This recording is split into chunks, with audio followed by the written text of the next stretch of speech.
Des mains de l'aube de Victor Hugo. Demain dès l'aube, à l'heure où blanchit la campagne, je partirai. Vois-tu, je sais que tu m'attends. J'irai par la forêt, j'irai par la montagne.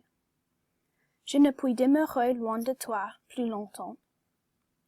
Je marcherai les yeux fixés sur mes pensées, sans rien voir au dehors, sans entendre aucun bruit. Seul, entre nous, le dos courbé, les mains croisées. Triste. Et le jour pour moi sera comme la nuit. Je ne regarderai ni l'heure du soir qui tombe, ni les voiles au loin descendantes vers ta fleur. Et quand j'arriverai, je mettrai sur ta tombe un bouquet de hous verts et de bruyères en fleurs. Victor Hugo, associé au mouvement romantique, écrivait des romans, des drames et des poèmes de genres variés pendant plus de 60 ans. La mort de sa fille Léopoldine Hugo l'a inspiré d'écrire un recueil qui s'appelle Les Contemplations.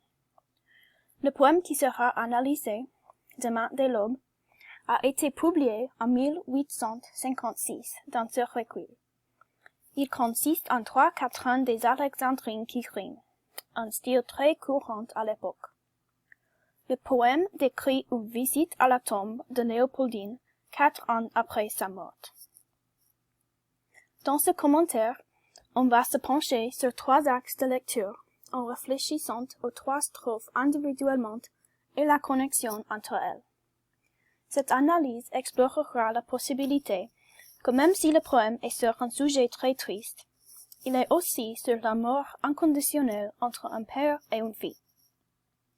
Dans la première strophe, on verra l'envie forte du poète de partir pour rendre visite à sa fille. Puis, dans la deuxième strophe, on verra sa tristesse qui est exprimée à travers le manque d'attention qu'il fait à l'environnement pendant le voyage. Finalement, la troisième strophe explore l'arrivée à la tombe et l'acte de mettre des feuillages là pour montrer les souhaits du poète de garder la bien-aimée en vie. Le premier vers du poème contient 3 parties différentes qui sont séparées par 2 virgules. Chaque partie fait allusion au thème du temps, spécifiquement au futur. Il y a un adverbe, demain, et 2 syntagmes prépositionnels, dès l'aube et à l'heure où blanchit la campagne, qui mettent en valeur l'importance de l'avenir dans le texte.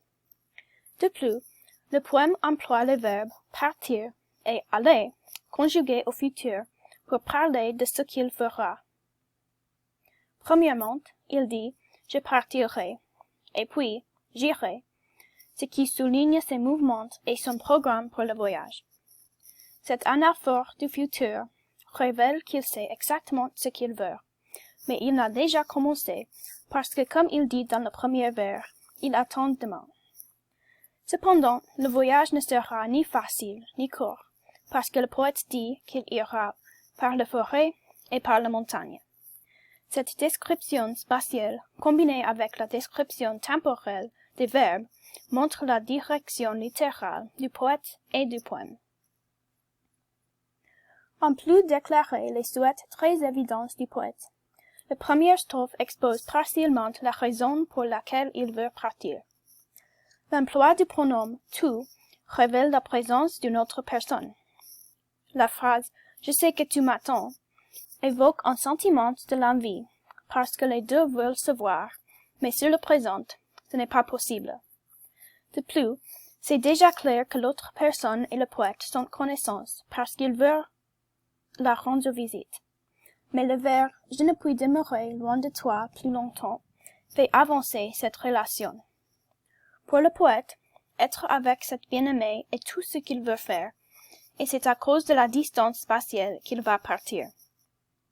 En outre, parce que ce poème a des alexandrines, les mots « attendre » et « longtemps » riment.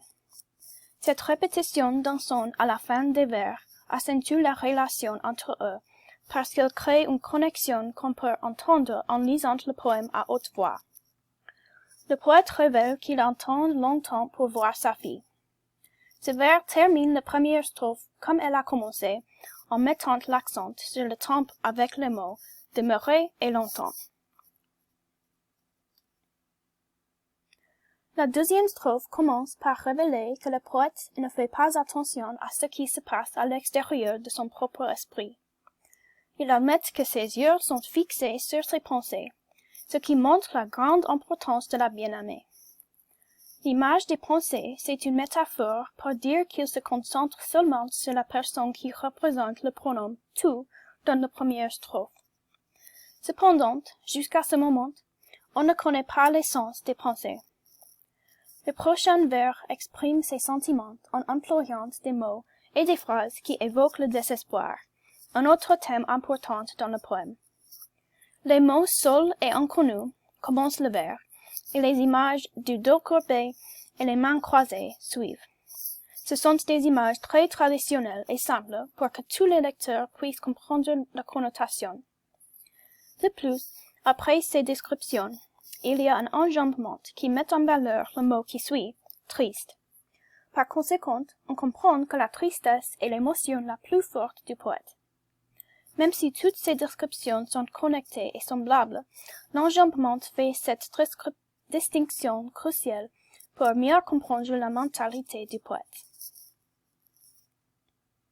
De plus, la deuxième strophe expose l'environnement du poète en employant la négation. Il dit qu'il va marcher sans rien voir au dehors, sans entendre aucun bruit. Cette description est très vague, mais en même temps assez claire. Les lecteurs peuvent imaginer le silence et la cécité combinés avec les pensées tristes, ce qui crée un sentiment de la solitude et la peine. La négation continue au début de la troisième strophe avec la phrase « Je ne regarderai » pour fournir un autre exemple du détachement du poète quant à l'environnement qui l'entoure. Il y a seulement une chose qui occupe ses pensées, alors toutes les autres choses ne sont pas importantes. Les images vagues reflètent ce sentiment. La comparaison d'un vers 8 est une autre illustration de la tristesse du poète. Il affirme que « le jour pour moi sera comme la nuit ». Typiquement, on pense que le jour et la nuit sont complètement à l'opposé l'un de l'autre, mais cette comparaison souligne une similarité. Même si la nuit est normalement plus sombre et sans énergie, pour le poète, le jour est comme ça aussi, parce qu'il est triste tout le temps. Toutes les caractéristiques heureuses du jour n'existent pas, alors ce n'est pas important de distinguer entre le jour et la nuit. Dans la troisième strophe, le poète emploie une métaphore pour faire une autre comparaison liée au temps. Il décrit l'heure du soir qui tombe, et l'heure symbolise la couleur du ciel à la tombée de la nuit. De plus, cette référence signifie que son voyage prend bientôt fin. Il a commencé au début du poème dès l'aube, et maintenant le jour entier a passé. Même si le poète ne fait pas attention à l'environnement, ces images temporelles et traditionnelles symbolisent le temps qui passe pour que le lecteur puisse mieux visualiser la situation.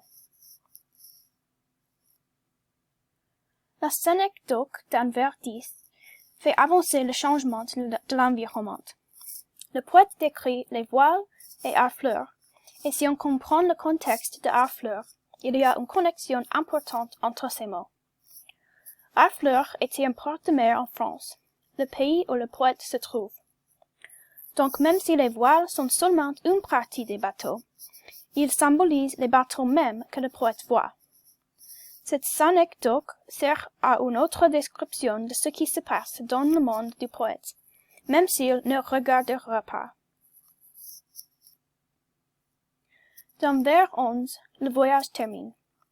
L'emploi de la phrase « quand j'arriverai » où le verbe est conjugué au futur finit les verbes du mouvement qui apparaissent à travers le poème. Arriver est l'objectif du voyage et il signifie l'achèvement de ce bout. Dans cette même phrase, on voit la réapparition de la bien-aimée qui est dans la première strophe en raison de l'adjectif possessif « ta ». De plus, il y a la première allusion à la mort. En parlant du futur, le poète dit « Je mettrai sur ta tombe ». Jusqu'à ce moment, on savait qu'il allait rendre visite à quelqu'un d'autre qui lui manquait beaucoup, mais on ne savait pas que c'était une réunion avec une personne morte. En outre, l'emploi du verbe tomber et le substantif tombe pour réaliser la rime dans ces vers crée un lien entre ces visions. L'image du soleil qui tombe représente la fin de la vie, et la tombe de la fille symbolise directement sa mort. Cette image aide à comprendre le sens de toute la tristesse du poète, et elle change l'interprétation des événements à travers le poème. C'est particulièrement vrai à cause de la manière dont la bien-aimée est représentée dans le poème. Le poète ne la décrit pas, mais plutôt il parle comme si elle était là, ce qui crée la perception qu'elle est toujours vivante. Le dernier vers offre un contraste à la mort du vers précédent en révélant ce que le poète va mettre sur la tombe de la bien-aimée. Il décrit un bouquet de houes verts et de bruyères en fleurs, et c'est une description assez vive. De plus, il n'y a pas de négation comme il y a avec chaque autre description de l'environnement, ce qui met en valeur l'importance de cette personne et cet acte. Le feuillage est vivant et symbolise que le poète souhaite garder le bien-aimé en vie. Même si le poème est plein de tristesse, la dernière phrase fournit un sentiment de confort. Dans ce poème, Hugo est plein d'envie de rendre visite à sa fille, et de la tristesse parce que quelqu'un très important et spécial est mort.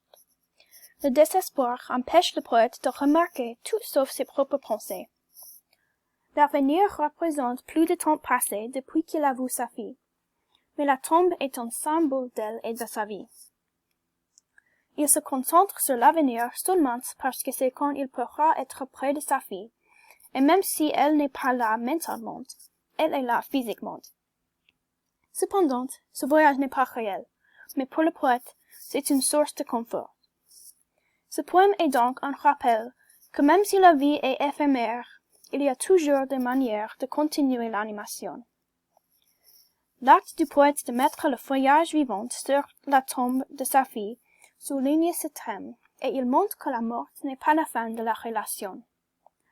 En fonction de l'interprétation du lecteur, ce poème peut être sur l'amour, sur la mort, ou sur les deux.